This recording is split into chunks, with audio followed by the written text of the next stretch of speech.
Hello managers, welcome back to my channel. My name is Monica Chandel. I qualified my UGC NET in June 2019 during my second semester of MBA. I wanted to make this video so that students like me can get whole syllabus at one place. If you like this video, please don't forget to subscribe to my channel and also press the notification bell. You will be notified every time I upload a new video. So I will start today's topic, that is Unit 4, Topic 1, Accounting Principles and Standards. Let's start with introduction. The principle of accounting help in maintaining consistent and uniform accounts. That means the principles that we are talking about helps in maintaining consistent and uniform account. It means the characteristics of these principles are consistency and uniformity. Every body of accounting follows a set of rules and principles which are accepted by accounting professionals. So these accounting principles are accepted by accounting professionals and they are must to be accepted. The three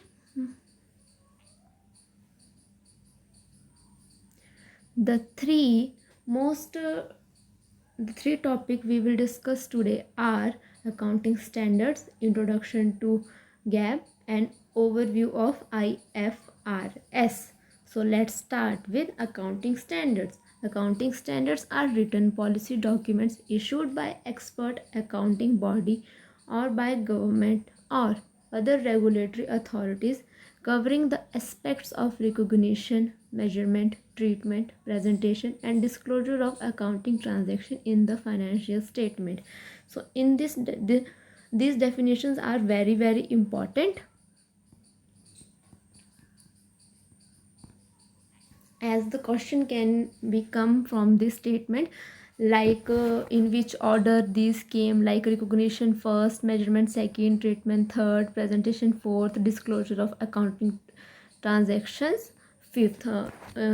It can be the question can be like arrange the following, which is the following set is correct order, or what are the questions can be right, what are the aspects in what are the qualities of accounting standards or characteristics of accounting standard.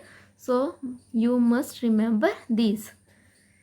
Then we come to the main purpose of formulating accounting standard is to standardize the diverse accounting policies with a view to eliminate to extent possible the incomparability of information provided in financial statements and reliability to such financial statements. The main purpose here, we must understand the main purpose for formulating accounting standards is to standardize the diverse accounting policies.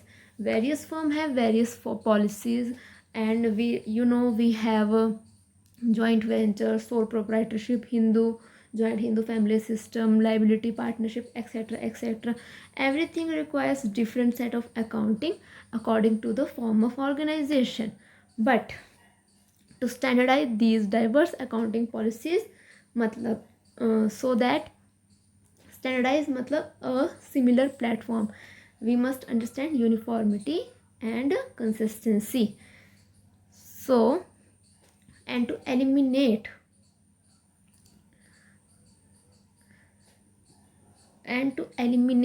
incomparability of information, so that we can compare the information and eliminate any chances in error or omission in the financial statements and add reliability to such financial statements and eliminate the extent possibility of incomparability. So the main purpose for formulating accounting standard is to eliminate to the extent possible the incomparability and add reliability to such financial statements.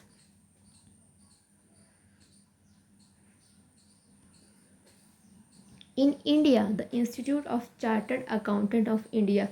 Here we must remember what is ICAI. It is Institute of Chartered Accountants of India, which issues the Indian Accounting Standards. Indian Accounting Standards, IAS. And who issues IAS? Institute of Chartered Accountant of India. These accounting standards are adapted from the GAAP and modified accordingly with the Indian economy. These standards are adapted. The standards are adapted from GAAP. GAAP is generally accepted accounting principles according to the Indian economy, according to the conditions and requirements of our Indian economy. The nomenclature and numbering of these standards bear similarity with the IFRS. So IFR is international standard, which we will discuss later. Okay, and these are Indian standards are similar to IFRS. Accounting standards sort out accounting conflicts in their detailing, treatment, rules, and directives by providing uniformity in their principles. So accounting standards sort out accounting conflicts, which we discussed earlier, in detailing,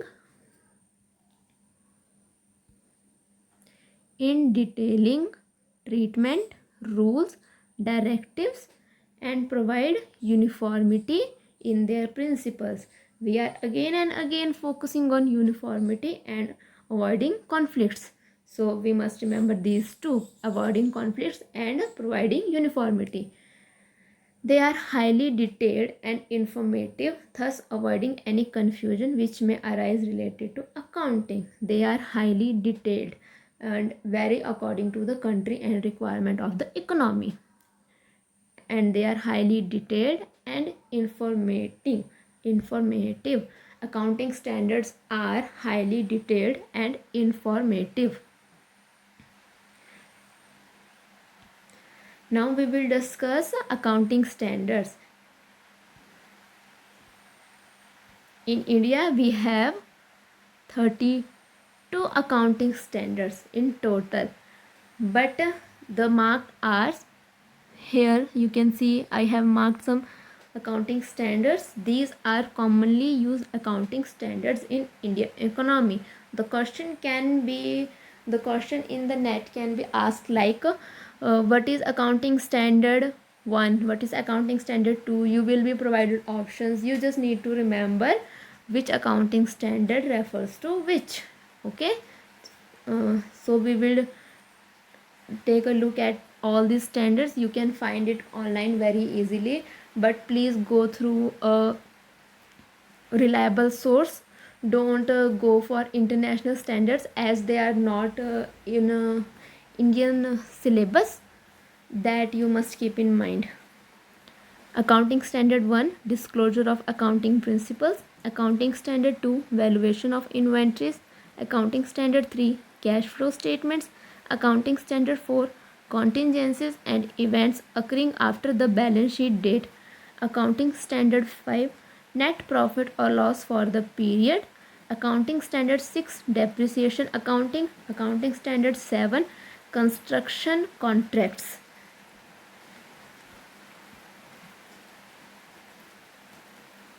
Accounting standard 8, accounting for research and development. Accounting standard 9, revenue recognition. Accounting standard 10, accounting for fixed assets. Accounting standard 10, the effects of changes in foreign exchange rates.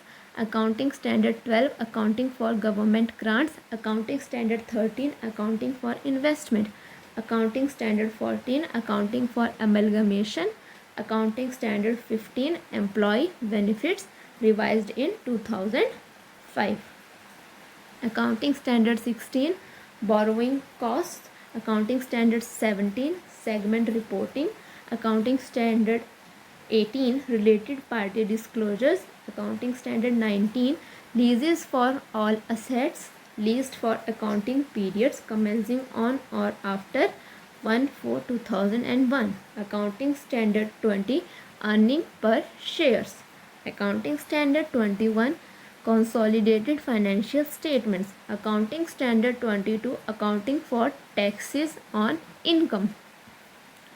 Accounting Standard 23, accounting for investment in associate in consolidated financial statements. Accounting Standard 24, discontinuing operations. Accounting Standard 25, interim financial reporting. Accounting Standard 26, intangible assets. Accounting Standard 27, financial reporting of interest in joint ventures. Accounting Standard 28, impairment of assets. Accounting Standard 29, provisions, contingent liabilities and contingent assets. Accounting Standard 30, financial instruments, recognition and measurement. Accounting Standard 31, financial instrument presentations. Accounting Standard 32, financial instruments disclosure. So these are the 32 accounting standards which every accounting professional follows. So now we will discuss what is GAAP.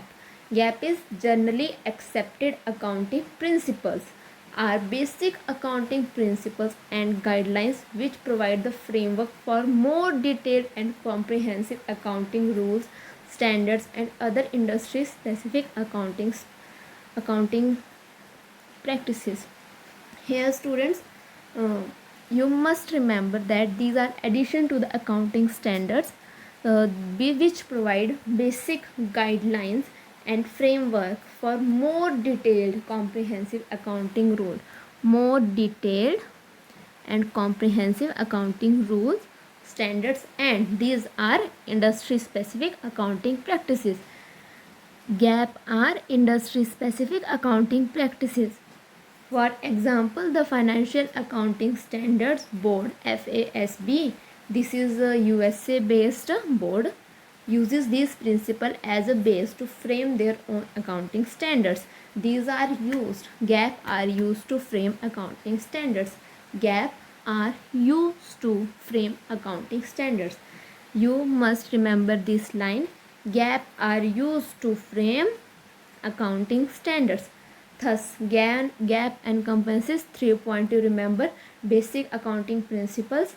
So, GAAP consists basic accounting principles and guidelines. Accounting standards usually issued by the premier accounting body of the country. Accounting standards usually issued by the premier accounting body of the country. Industry specific accounting practices to cover unusual scenarios. 3.2 remember in GAAP. These are the little small details which are asked in net paper. Net paper is not that difficult, but you must to study only the key points. You don't need to go deep, as you will ask why I haven't taught you in detail what are the accounting standards for, because that will not be asked in nets paper. So in India, financial statements are prepared on the basis of accounting standards. As I told you earlier, financial statements are prepared on the basis of accounting standards issued by Institute of Chartered Accountants of India, ICAI, Indian Accounting Body, Institute of Chartered Accountant of India. These issues accounting standards, and on basis of accounting standards, firms prepare their financial statements, and the law laid down in the respective applicable acts. For example, this is just an example. Okay students, Schedule 3 to Companies Act 2013 should be compulsory followed by all companies. All companies must be registered and they must follow Companies Act 2013. The ICAI also releases guidance notes from time to time on various topics to help in the accounting process and provide clarity. While the basic accounting principles may not directly form part of the accounting standards and the related laws, they are assumed and expected to be universally followed. These are expected to be followed. They are not compulsory to follow. They are expected to be universally followed.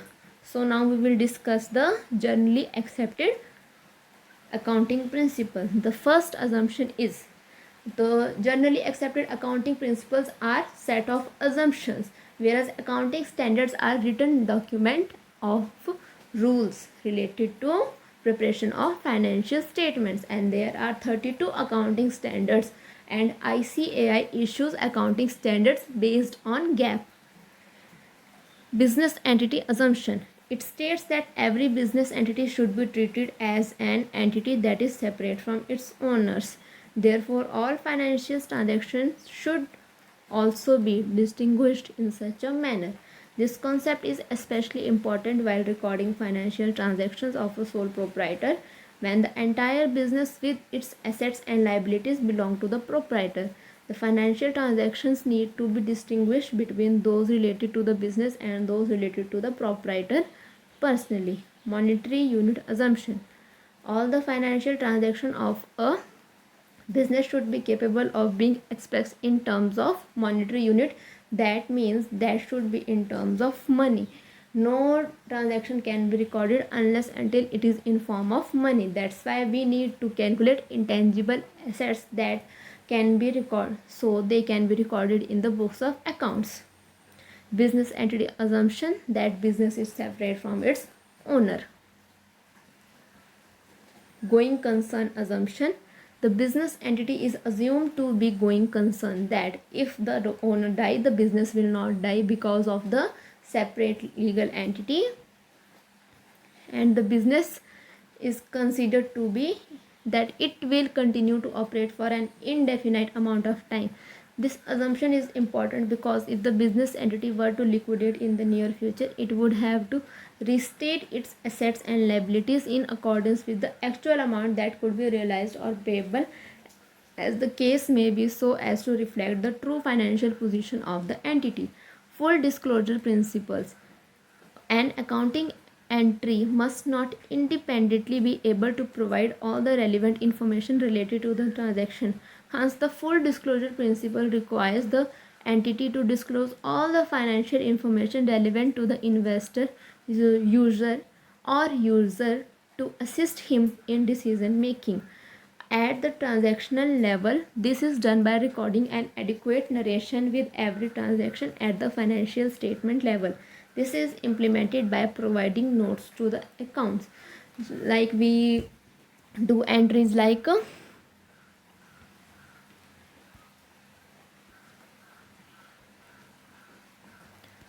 to buy, or here we give a narration. Shyam gives to Ram, etc. etc. This is the full disclosure principle. Accounting period. This principle entails that the accounting process of a business should be completed within a certain time period, which is usually a financial year or a calendar year. Thus, every transaction which relates to a particular accounting period will form a part of the financial statement prepared for that period. In India, it is generally 1st April to 31st March. 1st April to 31st March or 1st Jan to 31st December. This is the accounting period, and all the transactions related to that accounting period must be recorded in that accounting period. The accounting period can be quarterly, monthly, or yearly, but usually it is a financial year or calendar year. The financial year is 1st April to 31st March, and the calendar year is 1st January to 31st December. Historical cost concept. As a general rule, when certain economic resources or assets are acquired by an enterprise, they are recorded as per the cash or cash equivalent actually spent to acquire that resource or asset on the transaction date. Even if the transaction happens the previous day or 10 years ago, this would result in the value of the remaining asset constant irrespective of the accounting period. The market value of the asset is not taken into account unless specifically required by law or accounting standard. Every amount or transaction recorded in the books of account for an asset, it is recorded on the cost which is on which it is purchased. For example, if you purchase a desktop for your office for amount rupees 1 lakh, it will be recorded as 1 lakh for 10 years, as it is the purchased price, not the actual market price. Materiality. This accounting principle allows an entity to disregard another accounting principle if the result of the same does not affect the decision making of the user of the financial statements. Certain error or omissions may also be ignored if their effect is immaterial to the financial statements. For example, when a fixed asset is purchased, the matching concept requires the entity to recognize the expenditure over the useful life of the asset. If the entity purchases a keyboard for rupees 300 and the turnover of such an entity is in crores of rupees, it would be immaterial to the user of the financial statement whether such an asset is recognized as an asset or expense. Thus, even if the computer keyboard is considered an expense in the year of purchase, it would not be violating the basic accounting principle, since the amount involved and the impact of the same is immaterial. Materiality: the bigger the amount, the better. The smaller the amount, they may not be necessary to obtain, such like pen, pencil. The small amounts that are used in small firm, they are important, but in a multinational corporation, they don't affect the big numbers. So materiality concept is that if it is ignored, it will be okay, because that will not impact the whole organization. Conservatism. In the process of accounting, one might come across various situations where there are two equally acceptable ways of accounting for a particular transaction. One might even have to choose between recording a transaction or not recording the same.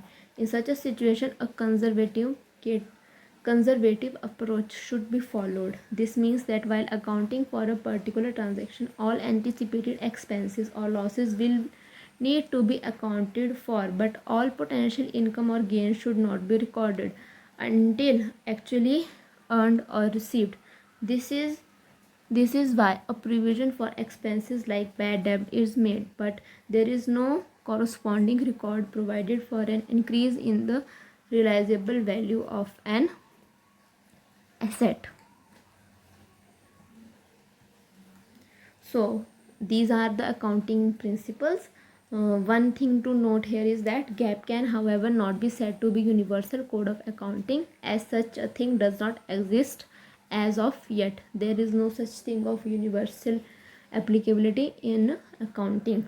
Specifications and details of GAAP may differ based on the business, geographic location, accounting body, and industry. Three things to remember: geographic location, accounting body, and industry. Just like GAAP has been modified by ICAI in India and FASB in the United States of America, the accounting bodies of several other countries have made specific modification in GAAP in accordance with their economy and industry. The accounting standards formulate base for recording the transactions, while GAAP ensures that they can be compared or easily analyzed further. Overview of IFRS, the International Framework for Accounting Records and Financial Statements. The International Framework for Accounting Records and Financial Statements, IFRS, is an accounting and financial framework developed by the International Accounting Standard Board, IASB, International Accounting Standard Board, which is based out of London, United Kingdom.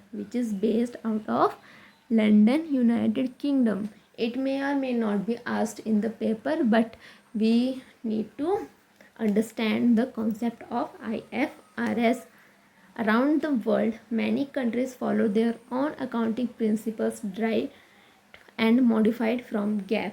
This creates a lack of consistency and uniformity in the accounting and financing formats of various businesses, which gives way to confusion.